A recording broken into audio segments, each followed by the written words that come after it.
Hello everyone, welcome back to the next video of Bootstrap series. Label Bootstrap buttons. Just like we labeled our wheels, we want to label our buttons. Give each of our button element text that corresponds to its ID selector. Okay, in that case,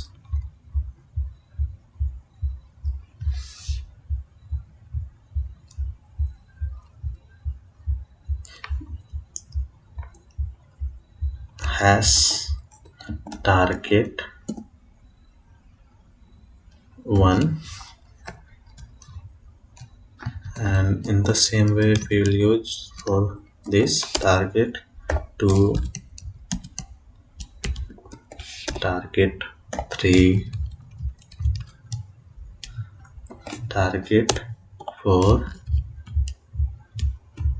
target 5, and last target 6.